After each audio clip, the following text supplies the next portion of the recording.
Hi hello ಎಲ್ರಿಗೂ ನಮಸ್ಕಾರ. ಸಾಮ್ರಾಟ್ ಅಕಾಡೆಮಿಗೆ ಮತ್ತೊಮ್ಮೆ ಸ್ವಾಗತ. ನಾನು ಕಾವ್ಯ. ನಾವು FTA 2017ರ GK ಪ್ರಶ್ನೆ ಪತ್ರಿಕೆಯನ್ನ ವಿಶ್ಲೇಷಣೆ ಮಾಡ್ತಾ ಇದ್ವಿ. ಅದರಲ್ಲಿ 50 ಪ್ರಶ್ನೆಗಳವರೆಗೆ ನಾವು ಇವಾಗ ನೋಡಿದೀವಿ. 51ನೆಯ ಪ್ರಶ್ನೆಯಿಂದ ಇವತ್ತು ನೋಡೋಣ. 51ನೆಯ ಪ್ರಶ್ನೆ, ಯಾವುದೇ ಆಕಾರ ಅಥವಾ ರೂಪದಲ್ಲಿ ಸಹಕಾರವನ್ನ ಸೈತಾನಿಕಿ ಸರಕಾರದೊಂದಿಗೆ ನೀಡುವುದು ಪಾಪ ಎಂದು ಗಾಂಧೀಜಿ ಘೋಷಿಸಿದ್ದು ಈ ಕೆಳಗಿನ ಯಾವ ಘಟನೆಯ ನಂತರ? ಆಪ್ಷನ್ 1 ರೌಲತ್ ಕಾಯ್ದೆಯು ಜಾರಿಯಾದಾಗ. ಆಪ್ಷನ್ 2 ಪಂಜಾಬ್ನಲ್ಲಿಯ ಜಲಿಯನ್ ವಾಲಾಬಾಗ್ ದುರಂತ. ಆಪ್ಷನ್ 3 ಎರಡನೇ ದುಂಡು ಮೇಜು ಪರಿಷತ್ತಿನ ವೈಫಲ್ಯ. ಆಪ್ಷನ್ 4 ಮೇಲಿನ ಯಾವುದೂ ಅಲ್ಲ. ಇದಕ್ಕೆ ಸರಿಯಾದಂತಹ ಉತ್ತರ ಆಪ್ಷನ್ 2 ಪಂಜಾಬಿನ ಜಲಿಯನ್ ವಾಲಾಬಾಗ್ ದುರಂತ. 1919 ಮಾರ್ಚ್ 21ರಂದು ಜಾರಿಗೆ ಬಂದಂತಹ ರೌಲತ್ ಕಾಯ್ದೆ ಭಾರತದ ಕ್ರಾಂತಿಕಾರಿ ಚಟುವಟಿಕೆಯನ್ನ ಹತ್ತಿಕ್ಕುವ ಉದ್ದೇಶವನ್ನ ಹೊಂದಿತ್ತು. ಇದನ್ನ 1917-18ರ ಗವರ್ನರ್ ಜನರಲ್ ಆಗಿದ್ದಂತಹ ಚೆಮ್ಸ್ಫರ್ಡ್ ನೇಮಕ ಮಾಡಿದ್ದ. ಈ ಕಾಯ್ದೆಯ ವಿರುದ್ಧ ಗಾಂಧೀಜಿಯವರು 1919 ಏಪ್ರಿಲ್ 6ರಂದು ಪ್ರತಿಭಟನೆಯನ್ನ ಕೈಗೊಳ್ತಾರೆ. 1919 ಏಪ್ರಿಲ್ 13ರಂದು ಅಮೃತ್ಸರದ ಜಲಿಯನ್ ವಾಲಾಬಾಗ್ನಲ್ಲಿ ಆಯೋಜನೆಯಾದಂತಹ ಸಭೆಯಲ್ಲಿ ಡಾಕ್ಟರ್ ಕಿಚ್ಲು ಮತ್ತು ಸತ್ಯಪಾಲ್ ಬಂಧನ ಹಾಗೂ ರೌಲತ್ ಕಾಯ್ದೆಯ ವಿರುದ್ಧ ನಡೆದ ಪ್ರತಿಭಟನೆಯನ್ನ ಜನರಲ್ ಡಯರ್ ಗುಂಡಿನ ದಾಳಿ ನಡೆಸ್ತಾನೆ. ಯಾವುದೇ ಆಕಾರ ಅಥವಾ ರೂಪದಲ್ಲಿ ಸಹಕಾರವನ್ನ ಸೈತಾನಿಕಿ ಸರಕಾರದೊಂದಿಗೆ ನೀಡುವುದು ಪಾಪ ಅಂತ ಹೇಳಿ ಅದನ್ನ ಕಂಡಂತಹ ಗಾಂಧೀಜಿಯವರು ಹೇಳ್ತಾರೆ. ನಂತರದ 52ನೆಯ ಪ್ರಶ್ನೆ, ಈ ಹೇಳಿಕೆಗಳ ಸರಿಯಾದ ಕಾಲಾನುಕ್ರಮ ಆಯ್ಕೆ ಮಾಡಿ. ಸಬರಮತಿ ಆಶ್ರಮದಿಂದ ದಂಡಿ ಸಮುದ್ರ ತೀರಕ್ಕೆ ನಡಿಗೆ. ಆಪ್ಷನ್ ಬಿ ಲಾಹೋರ್ ಕಾಂಗ್ರೆಸ್ ಅಧಿವೇಶನ. ಆಪ್ಷನ್ ಸಿ ಗಾಂಧೀಜಿ ಎರಡನೇ ದುಂಡು ಮೇಜು ಪರಿಷತ್ತಿನಲ್ಲಿ ಭಾಗವಹಿಸಿದ್ದು. ಆಪ್ಷನ್ ಡಿ ಗಾಂಧಿ ಇರ್ವಿನ್ ಒಪ್ಪಂದ. ಇದಕ್ಕೆ ಸರಿಯಾದಂತಹ ಉತ್ತರ BADC ಅಂದ್ರೆ ಲಾಹೋರ್ ಕಾಂಗ್ರೆಸ್ ಅಧಿವೇಶನ ಆಗತ್ತೆ. ಅದಾದ್ಮೇಲೆ ಸಬರಮತಿ ಆಶ್ರಮದಿಂದ ದಂಡಿ ಸಮುದ್ರ ತೀರಕ್ಕೆ ನಡಿಗೆ ಆಗತ್ತೆ. ನಂತರ ಗಾಂಧಿ ಇರ್ವಿನ್ ಒಪ್ಪಂದ ಆಗತ್ತೆ. ಅದಾದ ನಂತರ ಗಾಂಧೀಜಿ ಎರಡನೇ ದುಂಡು ಮೇಜಿನ ಪರಿಷತ್ತಿನಲ್ಲಿ ಭಾಗವಹಿಸ್ತಾರೆ. 53ನೆಯ ಪ್ರಶ್ನೆ, ಸಂಘವನ್ನ ರಚಿಸುವ ಹಕ್ಕಿನಲ್ಲಿ ಈ ಪೈಕಿ ಯಾವುದನ್ನ ನೀಡಲಾಗಿಲ್ಲ? ಟ್ರೇಡ್ ಯೂನಿಯನ್ ರೂಪಿಸುವ ಹಕ್ಕು, ಮುಷ್ಕರಕ್ಕೆ ಕರೆ ನೀಡುವ ಹಕ್ಕು, ಸಂಘ ರಚಿಸುವಾಗ ಮಾನ್ಯತೆ ಪಡೆಯುವಾಗ ಸರ್ಕಾರದಿಂದ ವಿಧಿಸಲ್ಪಟ್ಟ ಷರತ್ತುಗಳನ್ನು ಎದುರಿಸುವುದು. ಆಪ್ಷನ್ ಡಿ ಅಪೇಕ್ಷಿಸಿದಾಗ ಸಂಘದ ಸದಸ್ಯರಾಗುವ ಹಕ್ಕು. ಇದರಲ್ಲಿ ಯಾವ ಉತ್ತರ ಸರಿಯಾಗಿದೆ ಅಂತ ಹೇಳಿ ನೋಡೋದಾದ್ರೆ ಆಪ್ಷನ್ 4 ಬಿ ಮತ್ತು ಸಿ ಸರಿಯಾಗಿದೆ. ಮುಷ್ಕರಕ್ಕೆ ಕರೆ ನೀಡುವ ಹಕ್ಕು, ಸಂಘ ರಚಿಸುವಾಗ ಮಾನ್ಯತೆ ಪಡೆಯುವಾಗ ಸರ್ಕಾರದಿಂದ ವಿಧಿಸಲ್ಪಟ್ಟ ಷರತ್ತುಗಳನ್ನು ಎದುರಿಸುವುದು. ಇದಕ್ಕೆ ಒಂದಷ್ಟು ವಿವರಣೆಯನ್ನ ನಾವು ನೋಡ್ತೀವಿ ಅನ್ನೋದಾದ್ರೆ, ಸಂಘವನ್ನ ರಚಿಸುವ ಹಕ್ಕಿನಲ್ಲಿ ಟ್ರೇಡ್ ಯೂನಿಯನ್ ರೂಪಿಸುವ ಹಕ್ಕು, ಅಪೇಕ್ಷಿಸಿದಾಗ ಸಂಘದ ಸದಸ್ಯತ್ವವನ್ನ ಪಡೆಯುವ ಹಕ್ಕು ನೀಡಲಾಗಿದೆ. ಇದನ್ನ 4A ಭಾಗದಲ್ಲಿನ ರಾಜ್ಯ ನೀತಿ ನಿರ್ದೇಶಕ ತತ್ವಗಳ ಅಡಿಯಲ್ಲಿ ವಿಧಿ 43A ನಮಗೆ ತಿಳಿಸ್ಕೊಡುತ್ತೆ. ಆದಿವಾಸಿ ಇಲ್ಲವೇ ಆದಿವಾಸಿ ಸಮುದಾಯ ಅಥವಾ ಭಾಗಶಃ ಅಥವಾ ಆದಿವಾಸಿಗಳೊಳಗೆ ಅಥವಾ ಆದಿವಾಸಿಗಳನ್ನ ಪರಿಶಿಷ್ಟ ವರ್ಗಕ್ಕೆ ಸೇರಿಸಲು ಅಧಿಸೂಚಿಸುವಾಗ ರಾಷ್ಟ್ರಪತಿಯವರು ಯಾರನ್ನ ಸಮಾಲೋಚಿಸಬೇಕು? ಆಪ್ಷನ್ 1 ಸಂಬಂಧಿಸಿದ ರಾಜ್ಯದ ಮುಖ್ಯಮಂತ್ರಿ, ಭಾರತದ ಮುಖ್ಯ ನ್ಯಾಯಾಧೀಶರು. ಆಪ್ಷನ್ 3 ಸಂಬಂಧಿಸಿದ ರಾಜ್ಯದ ರಾಜ್ಯಪಾಲರು. ಆಪ್ಷನ್ 4 ಪರಿಶಿಷ್ಟ ಪಂಗಡಗಳ ರಾಷ್ಟ್ರೀಯ ಆಯೋಗದ ಅಧ್ಯಕ್ಷರು. ಇದಕ್ಕೆ ಸರಿಯಾದಂತಹ ಉತ್ತರ ಸಂಬಂಧಿಸಿದ ರಾಜ್ಯದ ರಾಜ್ಯಪಾಲರು. ಸಂವಿಧಾನದ ವಿಧಿ 342 ಅನುಸೂಚಿತ ಬುಡಕಟ್ಟುಗಳಿಗೆ ಸಂಬಂಧಿಸಿದ್ದಾಗಿದೆ. ರಾಷ್ಟ್ರಪತಿಗಳು ಭಾರತದ ಭೂಪ್ರದೇಶದ ಯಾವುದೇ ರಾಜ್ಯದ ಅಥವಾ ಭಾಗದಲ್ಲಿನ ಬುಡಕಟ್ಟುಗಳನ್ನ ಮತ್ತೆ ಮೂಲ ವಂಶಗಳು ಅವುಗಳೊಳಗಿನಂಥ ಗುಂಪುಗಳನ್ನ ಆ ರಾಜ್ಯದ ರಾಜ್ಯಪಾಲರೊಡನೆ ಅನುಸೂಚಿತ ಗುಂಪಿಗೆ ಅಧಿಸೂಚನೆ ಮೂಲಕ ಸೇರಿಸಬಹುದು ಅಂತ ಹೇಳಿ 342 1ನೇ ವಿಧಿ ಹೇಳುತ್ತೆ. ಸಂಸತ್ತು ಕಾನೂನಿನ ಮೂಲಕ ಯಾವುದೇ ಜಾತಿ ಆಗಬಹುದು, ಮೂಲವಂಶ ಅಥವಾ ಬುಡಕಟ್ಟಿನ ಅದರೊಳಗಿನ ಗುಂಪನ್ನ ಅಧಿಸೂಚನೆ ಮೂಲಕ ಅಧಿಸೂಚಿತ ಬುಡಕಟ್ಟುಗಳ ಪಟ್ಟಿಗೆ ಸೇರಿಸಬಹುದಾಗಿದೆ ಅಥವಾ ಅದನ್ನ ತೆಗೆದುಹಾಕಬಹುದು ಅಂತ ಹೇಳಿ 342 ಬಾರ್ 2ನೇ ವಿಧಿ ತಿಳಿಸ್ಕೊಡುತ್ತೆ. ಈ ಕೆಳಗಿನ ಹೇಳಿಕೆಗಳನ್ನ ಭಾರತದ ರಾಜಕಾರಣಕ್ಕೆ ಸಂಬಂಧಿಸಿದಂತೆ ಪರಿಗಣಿಸಿ. ಸಂವಿಧಾನದ ಸಾರ್ವಭೌಮತೆ, ದ್ವಿನ್ಯಾಯಾಲಯದ ವ್ಯವಸ್ಥೆಯ ಗೈರುಹಾಜರು, ಅಖಿಲ ಭಾರತ ಸೇವೆಗಳ ಸೃಷ್ಟಿ, ಸಂವಿಧಾನದ 7ನೇ ಅನುಸೂಚಿ. ಈ ಪೈಕಿ ಯಾವುದು ಅಥವಾ ಯಾವುವು ಭಾರತದ ರಾಜಕೀಯತೆಯ ಏಕತೆ ಸ್ವರೂಪದವು? ಸರಿಯಾದಂತಹ ಉತ್ತರ ಬಿ, ಸಿ ಮತ್ತು ಡಿ ಮಾತ್ರ. ಅಂದ್ರೆ ಆಪ್ಷನ್ 3 ಸರಿಯಾದಂತಹ ಉತ್ತರ ಆಗತ್ತೆ. ದ್ವಿನ್ಯಾಯಾಲಯದ ವ್ಯವಸ್ಥೆಯ ಗೈರುಹಾಜರು, ಅಖಿಲ ಭಾರತ ಸೇವೆಗಳ ಸೃಷ್ಟಿ, ಸಂವಿಧಾನದ 7ನೇ ಅನುಸೂಚಿ. ಇದಿಷ್ಟು ಭಾರತದ ರಾಜಕಾರಣಕ್ಕೆ ಅಂದ್ರೆ ಐಕ್ಯತೆಗೆ ಸಂಬಂಧಪಟ್ಟದ್ದಾಗಿದೆ. 56ನೆಯ ಪ್ರಶ್ನೆ. ಧಾರ್ಮಿಕ ಸ್ವಾತಂತ್ರ್ಯದ ಹಕ್ಕು ಕುರಿತಂತೆ ಈ ಕೆಳಗಿನ ಹೇಳಿಕೆಗಳನ್ನು ಪರಿಗಣಿಸಿ. ಈ ಪೈಕಿ ಯಾವ ಹೇಳಿಕೆಗಳು ಸರಿಯಾಗಿದ್ದಾವೆ? ಆಪ್ಷನ್ ಎ, ತನ್ನ ಧರ್ಮದ ಪ್ರಸಾರವೆಂದರೆ ಇತರ ಧರ್ಮದವರನ್ನ ತನ್ನ ಧರ್ಮಕ್ಕೆ ಮತಾಂತರಿಸುವುದು. ಒಬ್ಬ ವ್ಯಕ್ತಿಯು ಇನ್ನೊಂದು ಧರ್ಮವನ್ನ ಅಳವಡಿಸಿಕೊಳ್ಳಲು ಸ್ವತಂತ್ರ. ಧರ್ಮದ ಅತ್ಯಗತ್ಯ ಭಾಗವೆಂದು ಆ ಧರ್ಮ ಪರಿಗಣಿಸುವುದು, ಅದನ್ನ ನ್ಯಾಯಾಂಗ ಪರಿಶೀಲನೆಗೆ ಒಳಪಡಿಸುವುದು. ಆಡಳಿತವನ್ನ ಸಾಮಾಜಿಕ ಕ್ಷೇಮ ಅಥವಾ ಸುಧಾರಣೆ ಮಾಡುವಲ್ಲಿ ತಡೆ ಹಿಡಿಯದಿರುವುದು. ಈ ಮೇಲಿನ ಹೇಳಿಕೆಗಳಲ್ಲಿ ಯಾವುವು ಸರಿ ಅಲ್ಲ? ಇದಕ್ಕೆ ಸರಿಯಾದಂತಹ ಉತ್ತರ ಬಿ, ಸಿ ಮತ್ತು ಡಿ.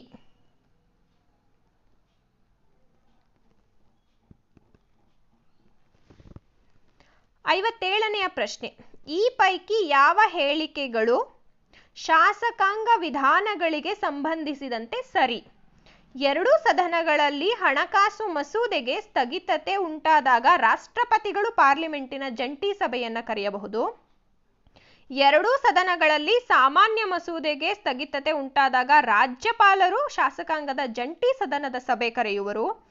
ಎರಡು ಸದನಗಳ ನಡುವೆ ಸಾಮಾನ್ಯ ಮಸೂದೆಗೆ ಸ್ಥಗಿತತೆ ಉಂಟಾದಾಗ ರಾಷ್ಟ್ರಪತಿಗಳು ಲೋಕಸಭೆಯ ಎರಡೂ ಸದನಗಳ ಜಂಟಿ ಸಭೆಯನ್ನ ಕರೆಯುವರು. ಇದರಲ್ಲಿ ಯಾವುದು ಸರಿಯಾಗಿದೆ? ಇದಕ್ಕೆ ಸರಿಯಾದಂತಹ ಉತ್ತರ ಆಪ್ಷನ್ 4 ಸಿ ಮಾತ್ರ. ಭಾರತ ಸಂವಿಧಾನದ 108ನೇ ವಿಧಿ ಅನ್ವಯ ಸಾಮಾನ್ಯ ಮಸೂದೆಗೆ ಸಂಬಂಧಿಸಿದಂತೆ ಸಂಸತ್ತಿನ ಎರಡೂ ಸದನಗಳಲ್ಲಿ ಭಿನ್ನಾಭಿಪ್ರಾಯಗಳು ಉಂಟಾದಂತಹ ಸಂದರ್ಭದಲ್ಲಿ ಭಾರತದ ರಾಷ್ಟ್ರಪತಿಗಳು ಜಂಟಿ ಅಧಿವೇಶನ ಕರೆಯಲು ಅವಕಾಶವಿದೆ. ಇದುವರೆಗೆ 3 ಬಾರಿ ಜಂಟಿ ಅಧಿವೇಶನವನ್ನ ಕರೆಯಲಾಗಿದೆ. ಯಾವ್ಯಾವಾಗ ಅಂತ ಹೇಳಿ ನೋಡೋದಾದ್ರೆ 1961ರಲ್ಲಿ ವರದಕ್ಷಿಣೆ ನಿಷೇಧ ಕಾಯ್ದೆಗೆ ಸಂಬಂಧಿಸಿದಂತೆ, 1978ರಲ್ಲಿ ಬ್ಯಾಂಕಿಂಗ್ ಕಾನೂನಿಗೆ ಸಂಬಂಧಿಸಿದಂತೆ, 2002ರಲ್ಲಿ ಫೋಟಾ ಕಾಯ್ದೆಗೆ ಸಂಬಂಧಿಸಿದಂತೆ ಜಂಟಿ ಅಧಿವೇಶನಗಳನ್ನು ಕರೆಯಲಾಗಿದೆ.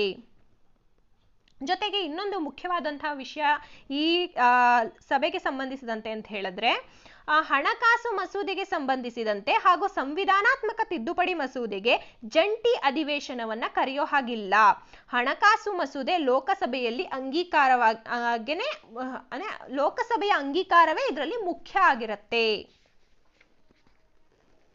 58ನೆಯ ಪ್ರಶ್ನೆ. ರಾಜ್ಯ ನೀತಿ ನಿರ್ದೇಶನಾ ತತ್ವಗಳ ಯಾವ ಅನುಚ್ಛೇದವು ಹಸು ಮತ್ತು ಕರುಗಳ ಮತ್ತು ಇತರೆ ಕರಾವಿನ ಭಾರ ಎಳೆಯುವ ದನಕರುಗಳನ್ನು ಕಡಿಯುವುದನ್ನು ನಿಷೇಧಿಸುತ್ತದೆ? ಆಪ್ಷನ್ 1 ಅನುಚ್ಛೇದ 48, ಆಪ್ಷನ್ 2 ಅನುಚ್ಛೇದ 47, ಆಪ್ಷನ್ 3 ಅನುಚ್ಛೇದ 43A, ಆಪ್ಷನ್ 4 ಅನುಚ್ಛೇದ 43. ಇದಕ್ಕೆ ಸರಿಯಾದಂತಹ ಉತ್ತರ ಆಪ್ಷನ್ 1 ಅನುಚ್ಛೇದ 48. ರಾಜ್ಯ ನಿರ್ದೇಶಕ ತತ್ವಗಳನ್ನ ನಾವು ಐರಿಷ್ ಸಂವಿಧಾನದಿಂದ ಎರವಲು ಪಡ್ಕೊಂಡಿದ್ದೀವಿ. ಸಂವಿಧಾನದ 4ನೇ ಭಾಗದಲ್ಲಿ 36ನೇ ವಿಧಿಯಿಂದ 51ನೇ ವಿಧಿವರೆಗೆ ನಾವು ಮೂಲಭೂತ ಹಕ್ಕುಗಳಿಗೆ ಅವಕಾಶವನ್ನ ಕಲ್ಪಿಸ್ಕೊಂಡಿದ್ದೀವಿ. ಕ್ಷಮೆ ಇರಲಿ, 36ರಿಂದ 51ನೇ ವಿಧಿವರೆಗೆ ರಾಜ್ಯ ನೀತಿ ನಿರ್ದೇಶಕ ತತ್ವಗಳನ್ನು ನಾವು ಅಳವಡಿಸ್ಕೊಂಡಿದ್ದೀವಿ. ರಾಜ್ಯ ನಿರ್ದೇಶಕ ತತ್ವಗಳು ಸುಖಿ ರಾಜ್ಯದ ಕಲ್ಪನೆಯನ್ನ ಒಳಗೊಂಡಿರುವಂತಹದ್ದು. ರಾಜ್ಯ ನಿರ್ದೇಶಕ ತತ್ವಗಳನ್ನು ಜಾರಿಗೊಳಿಸದೇ ಇದ್ರೆ ನ್ಯಾಯಾಲಯದಲ್ಲಿ ಪ್ರಶ್ನಿಸುವಂತಿಲ್ಲ ಅಂತ ಹೇಳಿ ಸಂವಿಧಾನದ 37ನೇ ವಿಧಿ ನಮಗೆ ಹೇಳುತ್ತೆ. ರಾಜ್ಯ ನೀತಿ ನಿರ್ದೇಶನಾ ತತ್ವಗಳ 48ನೇ ಅನುಚ್ಛೇದ ಹಸು ಮತ್ತು ಕರುಗಳ ಮತ್ತು ಇತರೆ ಕರಾವಿನ ಭಾರ ಎಳೆಯುವ ದನಕರುಗಳನ್ನು ಕಡಿಯೋದು ನಿಷೇಧ ಅಂತ ಹೇಳಿ ಹೇಳುತ್ತೆ. 59ನೆಯ ಪ್ರಶ್ನೆ. ಪರಿವರ್ತಕವು ಇದಕ್ಕೆ ಬಳಕೆಯಾಗುವ ಸಾಧನ. ಡಿಸಿ ವೋಲ್ಟೇಜು ಹೆಚ್ಚಳ ಅಥವಾ ತಗ್ಗಿಕೆ, ವಿದ್ಯುತ್ ಉತ್ಪಾದನೆ, ಎಸಿಯನ್ನ ಡಿಸಿಯಾಗಿ ಪರಿವರ್ತಿಸುವುದು, ಎಸಿ ವೋಲ್ಟೇಜಿನ ಹೆಚ್ಚಳ ಇಲ್ಲವೇ ತಗ್ಗಿಕೆ. ಇದಕ್ಕೆ ಸರಿಯಾದಂತಹ ಉತ್ತರ ಆಪ್ಷನ್ 4, ಎಸಿ ವೋಲ್ಟೇಜಿನ ಹೆಚ್ಚಳ ಇಲ್ಲವೇ ತಗ್ಗಿಕೆ. 60ನೆಯ ಪ್ರಶ್ನೆ, ದ್ಯುತಿ ತಂತುಗಳು ಇಲ್ಲಿ ಉಪಯುಕ್ತ.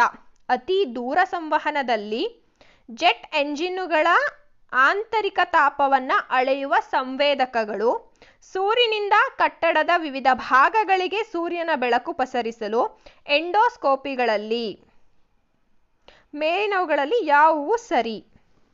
ಇದಕ್ಕೆ ಸರಿಯಾದಂತಹ ಉತ್ತರ ಹೇಳ್ಬೇಕಂತಂದ್ರೆ ಆಪ್ಷನ್ 3, ಅಂದ್ರೆ ಎ, ಬಿ, ಸಿ ಮತ್ತು ಡಿ ಎಲ್ಲವೂ ಸರಿಯಾಗಿದ್ದಾವೆ. ದ್ಯುತಿ ತಂತುಗಳು ಅಂತಂದ್ರೆ ಆಪ್ಟಿಕಲ್ ಫೈಬರ್ಸು ಸಂಪೂರ್ಣ ಆಂತರಿಕ ಪ್ರತಿಫಲನದ ತತ್ವದ ಆಧಾರದ ಮೇಲೆ ಕೆಲಸ ಮಾಡುತ್ತೆ.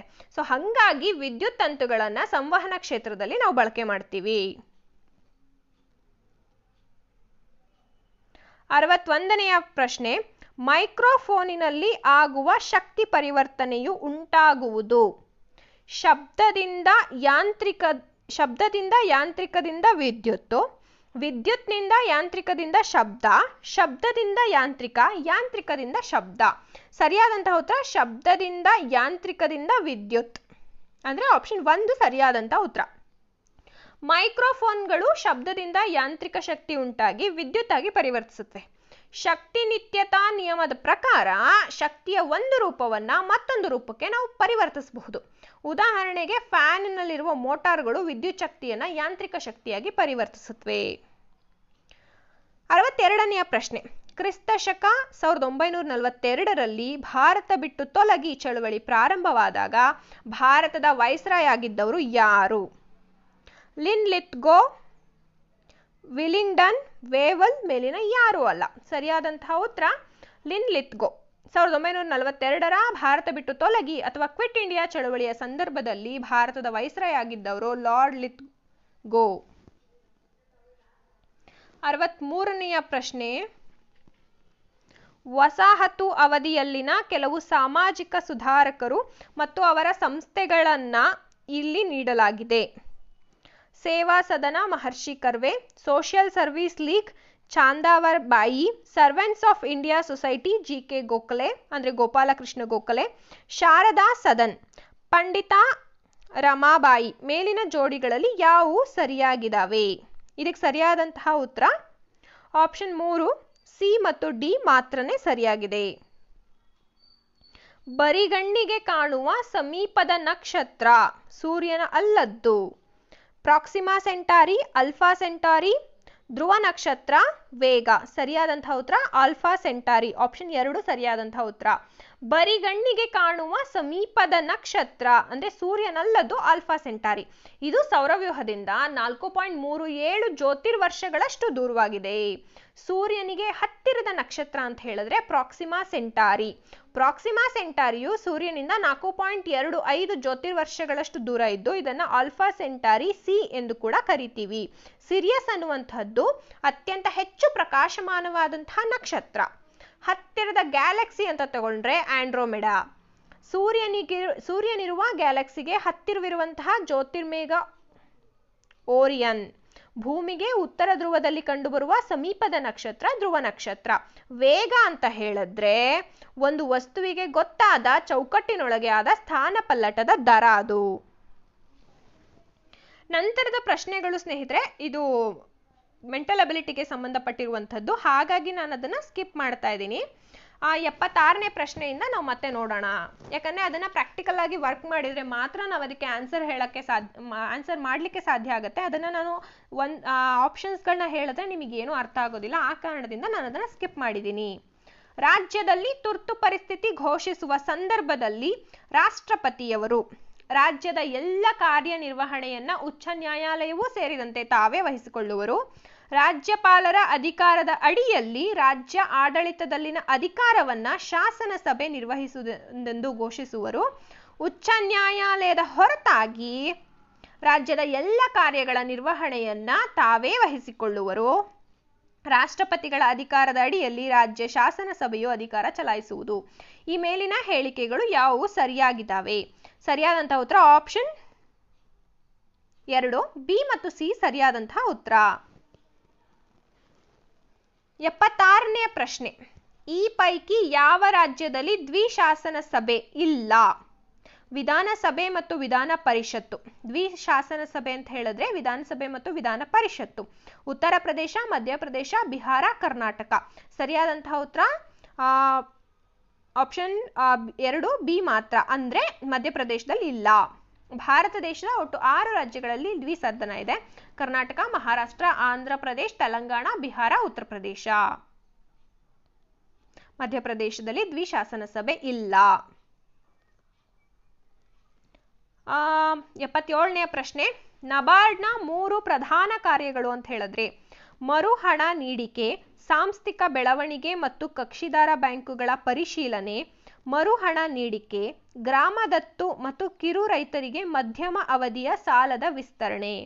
ಮರುಹಣ ನೀಡಿಕೆ ರಾಜ್ಯ ಮಟ್ಟದ ಸಹಕಾರಿ ಬ್ಯಾಂಕುಗಳಿಗೆ ಮತ್ತು ಹಿರಿಯ ರೈತರಿಗೆ ಅವಧಿಕ ಸಾಲ ವಿಸ್ತರಣೆ. ಈ ಮೇಲಿನ ಯಾವುದೂ ಅಲ್ಲ. ಸರಿಯಾದಂತಹ ಉತ್ತರ ಮರುಹಣ ನೀಡಿಕೆ, ಸಾಂಸ್ಥಿಕ ಬೆಳವಣಿಗೆ ಮತ್ತು ಕಕ್ಷಿದಾರ ಬ್ಯಾಂಕುಗಳ ಪರಿಶೀಲನೆ. ಆಪ್ಷನ್ 1 ಇದಕ್ಕೆ ಸರಿಯಾದಂತಹ ಉತ್ತರ.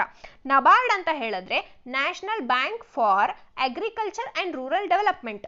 ಇದನ್ನ 1982 ಜುಲೈ 12ರಂದು ಡಾಕ್ಟರ್ ಬಿ ಶಿವರಾಮನ್ ಕಮಿಟಿಯ ಶಿಫಾರಸಿನ ಮೇರೆಗೆ 1981ರ ಸಂಸತ್ತಿನ ಕಾಯ್ದೆಗೆ ಅನುಗುಣವಾಗಿ ಅಂದು ಪ್ರಧಾನಿಯಾಗಿದ್ದಂತಹ ಇಂದಿರಾ ಗಾಂಧಿಯವರು ಸ್ಥಾಪಿಸ್ತಾರೆ. ಇದನ್ನ 6ನೇ ಪಂಚವಾರ್ಷಿಕ ಯೋಜನೆ ಅಡಿಯಲ್ಲಿ ಇದನ್ನ ಸ್ಥಾಪನೆ ಮಾಡಿದ್ರು. ಇದರ ಕೇಂದ್ರ ಕಚೇರಿ, ನಬಾರ್ಡ್ನ ಕೇಂದ್ರ ಕಚೇರಿ ಮುಂಬೈಯಲ್ಲಿದ್ದು, ಇದೊಂದು ಕೃಷಿ ಮತ್ತು ಗ್ರಾಮೀಣ ಅಭಿವೃದ್ಧಿಗೆ ಸಂಬಂಧಿಸಿದ ಪುನರ್ ಹಣಕಾಸು ಅಭಿವೃದ್ಧಿ ಬ್ಯಾಂಕ್ ಆಗಿದೆ. ಕೆಳಗಿನ ಯಾವ ಮೊಘಲ್ ದೊರೆಗಳು ಇಸ್ಲಾಂ ಕಾನೂನುಗಳನ್ನ ಫತ್ವಾ ಇ ಅಲಂಗೀರ್ ಎಂಬ ಪುಸ್ತಕದಲ್ಲಿ ಸಂಯೋಜಿಸಿ ಪರಿಚಯಿಸಿದರು? ಔರಂಗಜೇಬ, ಅಕ್ಬರ್, ಜಹಾಂಗೀರ್, ಶಹಜಹಾನ್. ಸರಿಯಾದಂತಹ ಉತ್ತರ ಆಪ್ಷನ್ 1 ಔರಂಗಜೇಬ. ಔರಂಗಜೇಬನು ಮೊಘಲರ 6ನೇ ದೊರೆ. ಇವನು 1658ರಿಂದ 1707ರವರೆಗೆ ಆಡಳಿತ ನಡೆಸಿದ ಶಹಜಹಾನನ ಮಗ. ಇವನಿಗೆ ಆಲಂಗೀರ್ ಮತ್ತೆ ಜಿಂದಾಪೀರ್ ಎಂಬ ಬಿರುದುಗಳು ಇದ್ದು, ಹಿಂದೂಗಳ ಮೇಲೆ ಜಸಿಯಾ ತಲೆಗಂದಾಯವನ್ನ ಹೇರಿದ ಮೊಘಲ್ ಸುಲ್ತಾನ ಇವನು. ಕೇಳ್ತಾರೆ ಎಕ್ಸಾಮ್ ಅಲ್ಲಿ, ಜಸಿಯಾ ತಲೆಗಂದಾಯವನ್ನ ಹೇರಿದ ಮೊಘಲ್ ಚಕ್ರವರ್ತಿ ಯಾರು ಅಂತ ಹೇಳಿ. ಇವನ ಕಾಲದಲ್ಲಿ ಸಿಖ್ರ ಗುರು ತೇಜ್ ಬಹದ್ದೂರ್ನನ್ನ ಹತ್ಯೆ ಮಾಡಲಾಯಿತು. ಇವನ ಪ್ರಸಿದ್ಧ ಕೃತಿಗಳು ಯಾವ್ಯಾವ್ದಪ್ಪ ಅಂತ ಹೇಳಿದ್ರೆ ಫತ್ವಾ ಇ ಅಲಂಗೀರ್, ರುಕಾತ್ ಇ ಅಲಂಗೀರ್. 79ನೆಯ ಪ್ರಶ್ನೆ, ದಾರಾ ಶಿಕೋ ಪರ್ಷಿಯನ್ಗೆ ಉಪನಿಷತ್ತುಗಳನ್ನ ಭಾಷಾಂತರ ಮಾಡಿದ್ದು ಈ ಶೀರ್ಷಿಕೆ ಅಡಿಯಲ್ಲಿ? ಅಲ್ ಫಿಹ್ರಿಸ್ಟ್, ಕಿತಾಬ್ ಉಲ್ ಬಯಾನ್, ಮಜ್ಮಾ ಉಲ್ ಬಹರೇನ್, ಶಿರ್ ಇ ಅಕ್ಬರ್. ಸರಿಯಾದಂತಹ ಉತ್ತರ ಆಪ್ಷನ್ 4 ಶಿರ್ ಇ ಅಕ್ಬರ್. ಶಹಜಹಾನ್ ಮತ್ತೆ ಮುಮ್ತಾಜ್ರ ಹಿರಿಯ ಮಗ ಆಗಿರುವಂತಹ ದಾರಾ ಶಿಕೋ ಪರ್ಷಿಯನ್ಗೆ ಉಪನಿಷತ್ತುಗಳನ್ನ ಶಿರ್ ಇ ಅಕ್ಬರ್ ಎಂಬ ಶೀರ್ಷಿಕೆ ಅಡಿಯಲ್ಲಿ ಭಾಷಾಂತರ ಮಾಡ್ತಾನೆ. ನಾಟ್ಯಶಾಸ್ತ್ರ ಅಭಿನಯ ಕಲೆಯ ಮೇಲಿರುವ ಸಂಸ್ಕೃತ ಹಿಂದೂ ಕೃತಿ. ಅಭಿನಯ ಕಲೆ ಮತ್ತು ಈ ವಿಷಯಗಳನ್ನ ನಾಟಕ ರಚನೆ, ಅಭಿನಯ ಕೌಶಲ, ಅಂಗಭಂಗಿ, ದೇಹ ಚಲನೆಗಳು, ಪ್ರಸಾಧನ, ಉಡುಗೆ ಕುರಿತು ಇದೆ. ಇದರ ಕರ್ತೃ ಯಾರು? ಭರತ ಮುನಿ, ತಂಡು ಮುನಿ, ನಾರದ ಮುನಿ, ಅಭಿನವ ಗುಪ್ತ. ಸರಿಯಾದಂತಹ ಉತ್ತರ ಭರತ ಮುನಿಯವರು. ಭರತ ಮುನಿ ನಾಟ್ಯಶಾಸ್ತ್ರ ಕೃತಿಯನ್ನ ಬರೆದ್ರು. ಇವರನ್ನ ಭಾರತದ ರಂಗಭೂಮಿಯ ಪಿತಾಮಹ ಅಂತ ಕೂಡ ನಾವು ಹೇಳಿ ಕರಿತೀವಿ. ಈ ಗ್ರಂಥ 35 ಅಧ್ಯಾಯಗಳನ್ನು ಒಳಗೊಂಡಿದೆ. ಪಟ್ಟಿ 1 ಮತ್ತು 2 ಹೊಂದಿಸೋಣ. ರಾಮಾನುಜಾಚಾರ್ಯರು, ಮಧ್ವಾಚಾರ್ಯರು, ನಿಂಬರಕಾಚಾರ್ಯ, ವಲ್ಲಭಾಚಾರ್ಯ. ಶುದ್ಧಾದ್ವೈತ, ದ್ವೈತ, ದ್ವೈತಾದ್ವೈತ, ದ್ವೈತ, ವಿಶಿಷ್ಟಾದ್ವೈತ. ಸರಿಯಾದಂತಹ ಉತ್ತರ ಆಪ್ಷನ್ 1. ಅಂದ್ರೆ ರಾಮಾನುಜಾಚಾರ್ಯರು ವಿಶಿಷ್ಟಾದ್ವೈತ, ಮಧ್ವಾಚಾರ್ಯರು ದ್ವೈತ ಸಿದ್ಧಾಂತ, ನಿಂಬರಕಾಚಾರ್ಯರು ದ್ವೈತಾದ್ವೈತ, ವಲ್ಲಭಾಚಾರ್ಯರು ಶುದ್ಧಾದ್ವೈತ. ಸರಿಯಾದಂತಹ ಉತ್ತರ ಮತ್ತೊಮ್ಮೆ ಹೇಳ್ತಾ ಇದ್ದೀನಿ, ಕನ್ಫ್ಯೂಷನ್ ಆಗಬಾರ್ದು ಅಂತ ಹೇಳಿ, ಆಪ್ಷನ್ 1. ಲೇಖಕರು ಪಟ್ಟಿ 1, ಅವರಿಂದ ಬರೆಯಲ್ಪಟ್ಟ ಕೃತಿಗಳ ಪಟ್ಟಿ 2. ಇದನ್ನ ಹೊಂದಿಸಿ ಬರೆಯಬೇಕು. Vikram Seth, Upamanyu Chatterjee, Kiran Desai, Jhumpa Lahiri. The white tiger, a suitable boy, English August, an Indian story, inheritance of loss, interpreter of maladies. ಇದಕ್ಕೆ ಸರಿಯಾದಂತಹ ಉತ್ತರ ಆಪ್ಷನ್ 2. ಅಂದ್ರೆ Vikram Seth a suitable boy, Upamanyu Chatterjee English August and Indian story, Kiran Desai, interpreter of maladies. Kiran Desai ಅವ್ರದ್ದು inheritance of loss. Jhumpa Lahiri interpreter of maladies ಕೃತಿಗಳನ್ನು ರಚನೆ ಮಾಡಿದ್ದಾರೆ. ಒಂದೊಂದ್ಸತಿ ತುಂಬಾ important ಆಗತ್ವೆ ಯಾರ್ಯಾರು ಯಾವ್ಯಾವ ಪುಸ್ತಕಗಳನ್ನ ಬರೆದ್ರು ಅನ್ನುವಂಥದ್ದು. ಸೊ ಹಾಗಾಗಿ ಅದನ್ನು ನಾವು ಎಷ್ಟು ಸಾಧ್ಯನೋ ಅಷ್ಟು ಗಮನ ಕೊಟ್ಟು ನೋಡ್ಕೊಳ್ಬೇಕು. ನಂತರದ ಪ್ರಶ್ನೆ, ಯುನೈಟೆಡ್ ನೇಷನ್ಸ್ಗಳ ಅಧಿಕೃತ ಭಾಷೆ ಅಂತ ಹೇಳಿದ್ರೆ African, Chinese, English, French, German ಮತ್ತು Spanish. Arabic, Chinese, English, French, Russian ಮತ್ತು Spanish. Arabic, Japanese, Chinese, English, French, German ಮತ್ತು Spanish. Chinese, English, French, Hindi, Japanese ಮತ್ತು ಸ್ಪ್ಯಾನಿಷ್. ಇದಕ್ಕೆ ಸರಿಯಾದಂತಹ ಉತ್ತರ Arabic, Chinese, English, French, Russian ಮತ್ತು ಸ್ಪ್ಯಾನಿಷ್ ಅಂದ್ರೆ ಆಪ್ಷನ್ 2 ಸರಿಯಾದಂತಹ ಉತ್ತರ. ಜೈಪುರ ಅಂತಾರಾಷ್ಟ್ರೀಯ ಚಲನಚಿತ್ರೋತ್ಸವದಲ್ಲಿ 2017ರಲ್ಲಿ ಜೀವಮಾನ ಸಾಧನೆಯ ಪ್ರಶಸ್ತಿಯ ಗೌರವಕ್ಕೆ ಭಾಜನರಾದವರು ಯಾರು? ಓಂ ಪುರಿ, ಅಮಿತಾಬ್ ಬಚ್ಚನ್, ರಮೇಶ್ ಪ್ರಸಾದ್, ಮೇಲಿನ ಯಾರು ಅಲ್ಲ. ಸರಿಯಾದಂತಹ ಉತ್ತರ ಆಪ್ಷನ್ 3 ರಮೇಶ್ ಪ್ರಸಾದ್.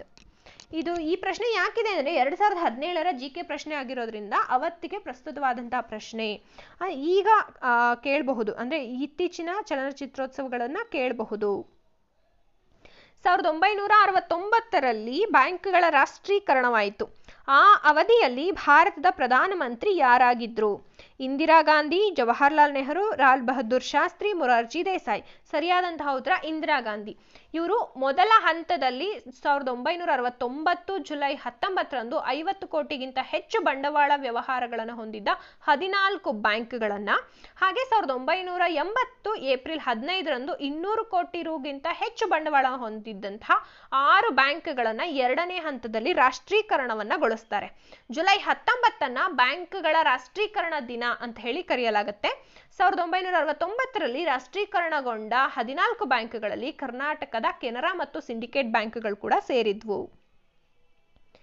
ಇಲ್ಲಿಯ ತನಕ ವಿಶ್ವ ಆರೋಗ್ಯ ಸಂಸ್ಥೆಯಲ್ಲಿ ಅಧ್ಯಕ್ಷರಾಗಿದ್ದವರಲ್ಲಿ ಏಕೈಕ ಭಾರತೀಯ ಮಹಿಳೆ ಅಂತ ಹೇಳಿದ್ರೆ ಶ್ರೀಮತಿ ಕಮಲಾದೇವಿ ಚಟ್ಟೋಪಾಧ್ಯಾಯ, ರಾಜ್ಕುಮಾರಿ ಅಮೃತ್ ಕೌರ್, ಶ್ರೀಮತಿ ವಿಜಯಲಕ್ಷ್ಮಿ ಪಂಡಿತ್, ಡಾಕ್ಟರ್ ಸುಶೀಲಾ ನಾಯರ್. ಸರಿಯಾದಂತಹ ಉತ್ತರ ರಾಜ್ಕುಮಾರಿ ಅಮೃತ್ ಕೌರ್.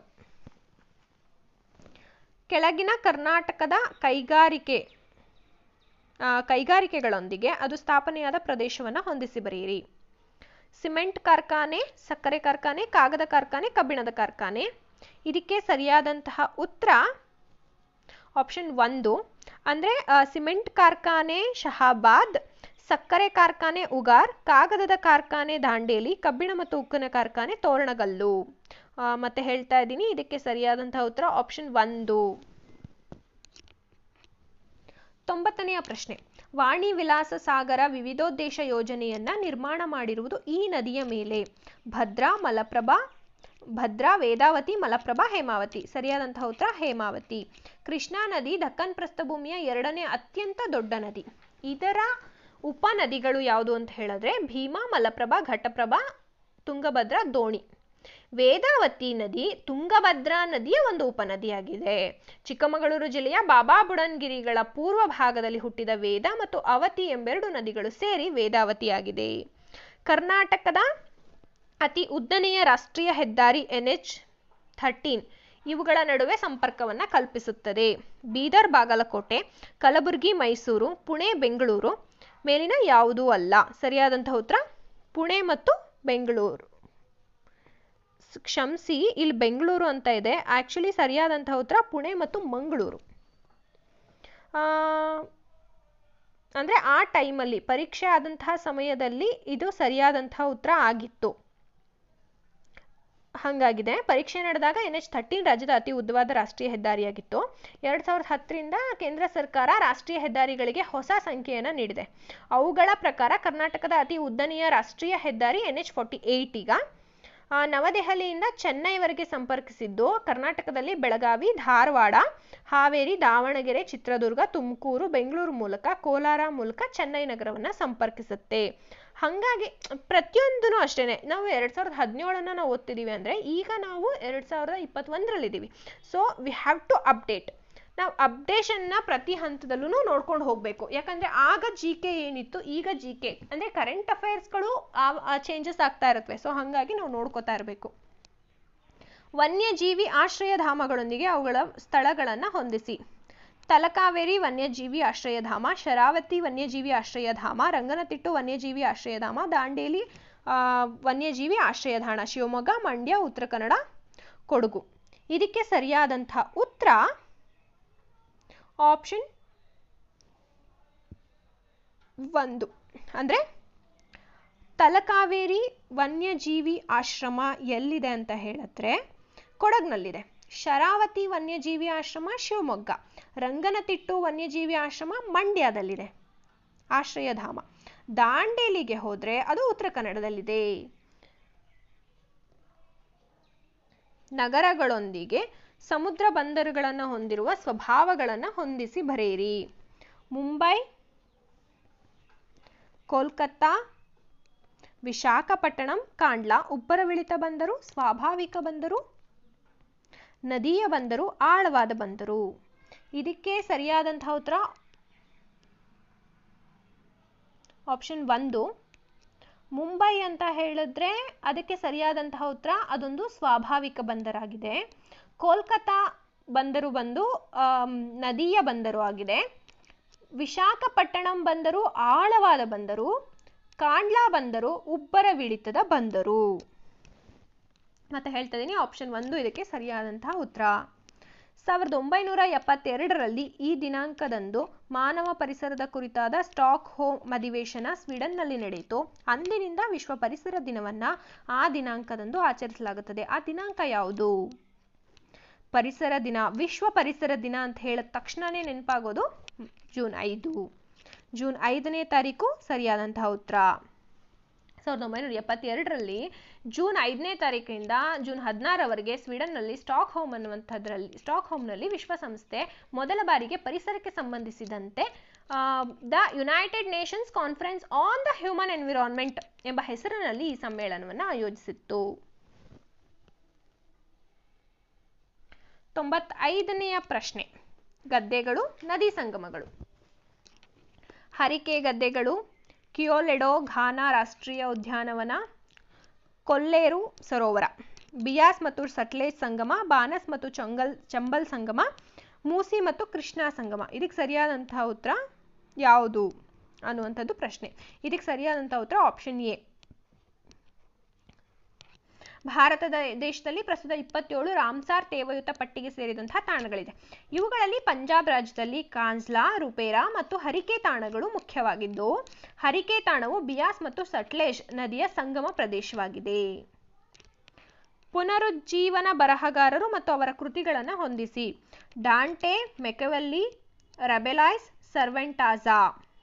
ಸರ್ವೆಂಟಾಸ್, ಗರ್ಗಂಟುವಾ ಮತ್ತು ಪಂಡಾಗ್ರುಯೆಲ್, ಡಾನ್ ಕ್ವಿಕ್ಟೋಸ್, ದಿ ಪ್ರಿನ್ಸ್, ಡಿವೈನ್ ಕಾಮಿಡಿ. ಇದಕ್ಕೆ ಸರಿಯಾದಂತಹ ಉತ್ತರ ಒಂದು ಆಪ್ಷನ್ 4. ಡಾಂಟೆ ಅಂತ ಬಂದರೆ ಡಿವೈನ್ ಕಾಮಿಡಿ, ಮೆಕೆವೆಲ್ಲಿ ಅಂತ ಹೇಳಿದ್ರೆ ದಿ ಪ್ರಿನ್ಸ್, ರೆಬೆಲ್ಸ್ ಲಾಯ್ ಅಂತ ಹೇಳಿದ್ರೆ ಗರ್ಗಂಟುವಾ ಮತ್ತು ಪಂಡಾಗ್ರುಯೆಟ್, ಸರ್ವೆಂಟಾಸ್ ಅಂತ ಹೇಳಿದ್ರೆ ಡಾನ್ ಕ್ವಿಕ್ಟೋಸ್. 15ನೇ ಶತಮಾನದ ಯುರೋಪ್ನಲ್ಲಿ ಬೆಳವಣಿಗೆ ಹೊಂದಿದ ನವೋದಯ ಪರಿಣಾಮ ಸಾಹಿತ್ಯ ಕ್ಷೇತ್ರದ ಮೇಲೂ ಗಮನಾರ್ಹವಾಗಿ ಪ್ರಭಾವವನ್ನು ಬೀರ್ತು. 97ನೆಯ ಪ್ರಶ್ನೆ, ಪ್ರತ್ಯಾಮ್ಲಕವನ್ನ ಹೊಟ್ಟೆಯ ಆಮ್ಲೀಯತೆಯ ನಿವಾರಣೆಗೆ ಬಳಕೆ ಮಾಡಲಾಗುವುದು. ಸಾಮಾನ್ಯವಾಗಿ ಬಳಸುವಂತಹ ಪ್ರತ್ಯಾಮ್ಲಕ ಯಾವುದು? Sodium hydrogen phthalate, magnesium hydroxide, calcium hydroxide, manganese acetate. ಸರಿಯಾದಂತಹ ಉತ್ತರ ಮೆಗ್ನೀಷಿಯಂ ಹೈಡ್ರಾಕ್ಸೈಡ್. 98ನೆಯ ಪ್ರಶ್ನೆ, ಈ ಕೆಳಗಿನವುಗಳನ್ನು ಹೊಂದಿಸಿ. ಪರಿಸರ ವಿಘಟನೆಯ ಬಗೆಗಳು ಮತ್ತು ವಿಘಟನಾ ಕಾರಕಗಳು. ಆಮ್ಲಮಳೆ, ಓಝೋನ್ ವಿನಾಶ, ಜಾಗತಿಕ ತಾಪಮಾನ, phosphorus, carbon dioxide, nitrogen oxide ಮತ್ತು ಸಲ್ಫರ್ ಡೈಆಕ್ಸೈಡ್, ಕ್ಲೋರೋಫ್ಲೋರೋ ಕಾರ್ಬನ್. ಇದಕ್ಕೆ ಸರಿಯಾದಂತಹ ಉತ್ತರ ಆಪ್ಷನ್ 2. ಆಮ್ಲಮಳೆ ಅಂತ ಹೇಳಿದ್ರೆ ಅದಕ್ಕೆ ಸರಿಯಾದಂತಹ ಉತ್ತರ ನೈಟ್ರೋಜನ್ ಆಕ್ಸೈಡ್ ಮತ್ತು ಸಲ್ಫರ್ ಡೈಆಕ್ಸೈಡ್. ಓಝೋನ್ ವಿನಾಶ ಕ್ಲೋರೋಫ್ಲೋರೋಕಾರ್ಬನ್ನಿನ ಪರಿಣಾಮದಿಂದಾಗಿ. ಜಾಗತಿಕ ತಾಪಮಾನದ ಏರಿಕೆ ಕಾರ್ಬನ್ ಡೈಆಕ್ಸೈಡ್ನಿಂದಾಗಿ. 99ನೆಯ ಪ್ರಶ್ನೆ. ಹಿಂದೂ ದಾರ್ಶನಿಕತೆಗಳು ಮತ್ತು ಅವುಗಳ ಸ್ಥಾಪಕರ ಹೆಸರುಗಳನ್ನ ಜೋಡಿಯನ್ನ ನೀಡಲಾಗಿದೆ. ನ್ಯಾಯ ಗೌತಮ, ಸಾಂಖ್ಯ ಕಪಿಲ, ವೈಶೇಷಿಕ ಕಾನಡ, ಯೋಗ ಪತಂಜಲಿ. ಮೇಲಿರುವ ಜೋಡಿಗಳನ್ನ ಯಾವುದು ಸರಿ? ಅದರಿಂದ ಉತ್ತರವನ್ನ ಸರಿಯಾಗಿ ಆರಿಸಬೇಕು. ABCD 4 ಉತ್ತರಗಳು ಸರಿಯಾಗಿದ್ದಾವೆ. ವೇದಗಳ ಕಾಲದ ನಾಗರಿಕತೆಯನ್ನು ಬೆಳವಣಿಗೆ ಹೊಂದಿದ ಷಡ್ ದರ್ಶನಗಳು ಅಂತ ಹೇಳಿ ನಾವು ಒಂದಷ್ಟನ್ನ ಕರಿತೀವಿ. ಕಪಿಲ ಅಂತ ಹೇಳಿದ್ರೆ ಸಂಖ್ಯಾಶಾಸ್ತ್ರ, ಪತಂಜಲಿಯಿಂದ ಯೋಗಶಾಸ್ತ್ರ, ಗೌತಮನಿಂದ ನ್ಯಾಯಶಾಸ್ತ್ರ, ಜೈಮಿನಿಯಿಂದ ಪೂರ್ವ ಮೀಮಾಂಸೆ, ಬಾದರಾಯಣದಿಂದ ಉತ್ತರ ಮೀಮಾಂಸೆ, ಕಾನ್ನಡನ ಅಂದ್ರೆ ಅವರಿಂದ ವೈಶೇಷಿಕ ಶಾಸ್ತ್ರಗಳು ರಚನೆಯಾಗಿದ್ದಾವೆ. ಈ ಕೆಳಗಿನವುಗಳ ಪೈಕಿ ಯಾವ ಗ್ರಹದ ಸುತ್ತಲೂ ಉಪಗ್ರಹಗಳು ಸುತ್ತುತ್ತಿಲ್ಲ? ಮಂಗಳ, ಶುಕ್ರ, ಬುಧ, ನೆಪ್ಚೂನ್. ಸರಿಯಾದಂತಹ ಉತ್ತರ ಬಿ ಮತ್ತು ಸಿ, ಶುಕ್ರ ಮತ್ತು ಬುಧ. ಶುಕ್ರ ಅವನನ್ನ ಮುಂಜಾನೆ ನಕ್ಷತ್ರ, ಬೆಳ್ಳಿ ಚುಕ್ಕಿ, ಪ್ರಕಾಶಮಾನವಾದ ಗ್ರಹ ಮತ್ತೆ ಭೂಮಿಗೆ ಹತ್ತಿರವಾಗಿರುವಂತಹ ಗ್ರಹ ಅಂತ ಹೇಳಿ ಕರಿತೀವಿ. ಬುಧ ಅಂತ ಹೇಳಿದ್ರೆ ಸೌರಮಂಡಲದ ಚಿಕ್ಕ ಗ್ರಹ, ಸೂರ್ಯನಿಗೆ ಅತ್ಯಂತ ಸಮೀಪದ ಗ್ರಹ. ಈ ಗ್ರಹಗಳಿಗೆ ಉಪಗ್ರಹಗಳು ಇಲ್ಲ. ಅತಿ ಹೆಚ್ಚು ಉಪಗ್ರಹಗಳನ್ನು ಹೊಂದಿರುವಂತಹ ಗ್ರಹ ಯಾವುದು ಅಂತಾನೂ ಪ್ರಶ್ನೆ ಕೇಳಬಹುದು. ಗುರುಗ್ರಹಕ್ಕೆ ಅತಿ ಹೆಚ್ಚು ಉಪಗ್ರಹ ಇದೆ. ಗುರುಗ್ರಹಕ್ಕೆ 4 ಉಪಗ್ರಹಗಳಿದೆ. ಅಯೋ, ಗ್ಯಾನಿಮೇಡ, ಯುರೋಪಾ ಮತ್ತು ಕ್ಯಾಲಿಸ್ಟಾಗಳು. ಗೆಲಿಲಿಯೋ ಉಪಗ್ರಹ, ಇವುಗಳನ್ನ ಗೆಲಿಲಿಯೋ ಉಪಗ್ರಹ ಅಂತ ಹೇಳಿ ಕರಿತೀವಿ. ಸೌರ ಮಂಡಲದಲ್ಲಿ ಅತಿ ದೊಡ್ಡ ಉಪಗ್ರಹ ಯಾವುದು ಅಂತಾನೂ ಕೇಳ್ತಾರೆ. ಗ್ಯಾನಿಮೆಡ, ಇದು ಗುರುಗ್ರಹದ ಒಂದು ಉಪಗ್ರಹ. ಮಂಗಳಕ್ಕೆ ಬಂದ್ರೆ ಕುಜ, ಕೆಂಪು ಗ್ರಹ ಅಂತ ಹೇಳಿ ಕರಿತೀವಿ. ಗ್ರಹದ ಪ್ರಮುಖ ಉಪಗ್ರಹಗಳು ಅಂತ ಹೇಳಿದ್ರೆ ಅಂದ್ರೆ ಮಂಗಳ ಗ್ರಹದ ಪ್ರಮುಖ ಉಪಗ್ರಹಗಳು ಅಂತ ಹೇಳಿದ್ರೆ ಫೋಬೋಸ್ ಮತ್ತು ಡಿಮೋಸ್. ನಾವು ಗ್ರಹದ ಬಗ್ಗೆ ಒಂದು ಪ್ರಶ್ನೆ ಕೇಳಿದ್ರೆ ಅದರ ಸುತ್ತ ಇರುವಂತಹ ಎಲ್ಲ ಪ್ರಶ್ನೆಗಳನ್ನ ನಾವು ಓದ್ಕೋಬೇಕು. ಅಂಥ ಸಂದರ್ಭದಲ್ಲಿ ಮಾತ್ರ ನಾವು 100% ಎಫರ್ಟ್ ಹಾಕಿ ಓದಿರ್ತೀವಿ. 100% ನಾವು ಏನು ರೀಚ್ ಮಾಡೋದಕ್ಕೆ ಸಾಧ್ಯ ಅದನ್ನು ಕೊಡ್ತೀವಿ. ಅದಕ್ಕೋಸ್ಕರನೇ ನಾವು ಪ್ರಶ್ನೆ ಪತ್ರಿಕೆಗಳನ್ನ ವಿಶ್ಲೇಷಣೆ ಮಾಡ್ತೀವಿ. ಅಂದ್ರೆ ಹಳೆಯ ಪ್ರಶ್ನೆ ಪತ್ರಿಕೆಗಳನ್ನ ವಿಶ್ಲೇಷಣೆ ಮಾಡ್ತಾ ಮಾಡ್ತಾ ನಾವು ಇನ್ನೊಂದಷ್ಟು ಕಲಿತೀವಿ. ಒಂದು ಪ್ರಶ್ನೆಗೆ ಈಗ ಗ್ರಹಕ್ಕೆ ಸಂಬಂಧಪಟ್ಟಂತೆ ಒಂದು ಪ್ರಶ್ನೆ ಬಂದ್ರೆ ಅದಕ್ಕೆ ಸಂಬಂಧಪಟ್ಟಂತ ಇನ್ನೊಂದು 10-15 ಪ್ರಶ್ನೆಗಳನ್ನ ನಾವು ಹುಟ್ಟಾಕೊಂಡು ಅದಕ್ಕೆ ಆನ್ಸರ್ ಮಾಡ್ಕೋಬೇಕು. ಅಂಥ ಸಂದರ್ಭದಲ್ಲಿ ಮಾತ್ರ ನಾವು ಎಕ್ಸಾಮ್ ಅಲ್ಲೂ ಸಕ್ಸಸ್ ಆಗೋದಕ್ಕೆ ಸಾಧ್ಯ ಆಗತ್ತೆ. 2017ರ ಪ್ರಶ್ನೆ ಪತ್ರಿಕೆಯನ್ನ ನಾವು ಕಂಪ್ಲೀಟ್ ಆಗಿ ವಿಶ್ಲೇಷಣೆ ಮಾಡಿದೀವಿ, ಮೆಂಟಲ್ ಅಬಿಲಿಟಿಯನ್ನ ಹೊರತುಪಡಿಸಿ. ಮುಂದಿನ ಕ್ಲಾಸ್ನಲ್ಲಿ ಬೇರೆ ಇದೇ ತರದ ಪ್ರಶ್ನೆ ಪತ್ರಿಕೆಗಳನ್ನ ಸಾಲ್ವ್ ಮಾಡ್ತಾ ಹೋಗೋಣ, ಇನ್ನೊಂದಷ್ಟು ಕಲಿತಾ ಹೋಗೋಣ. ವಿಡಿಯೋ ಎಲ್ರಿಗೂ ಇಷ್ಟ ಆಗಿದೆ ಅಂತ ಹೇಳಿ ಭಾವಿಸ್ತೀನಿ. ನಿಮ್ ತರಾನೇ ಯಾರು ಕಾಂಪಿಟೇಟಿವ್ ಎಕ್ಸಾಮ್ಸ್ಗೆ ಓದ್ತಾ ಇದ್ದಾರೆ ಅವರಿಗೆ ವಿಡಿಯೋನ ಶೇರ್ ಮಾಡಿ, ಅವರಿಗೂ ಸಹ ಇದು ಹೆಲ್ಪ್ ಆಗುತ್ತೆ. ಜೊತೆಗೆ ಯಾರು ಇನ್ನೂ ಸಾಮ್ರಾಟ್ ಅಕಾಡೆಮಿಗೆ ಸಬ್ಸ್ಕ್ರೈಬ್ ಆಗಿಲ್ಲ, ದಯಮಾಡಿ ಸಬ್ಸ್ಕ್ರೈಬ್ ಆಗಿ. Thank you.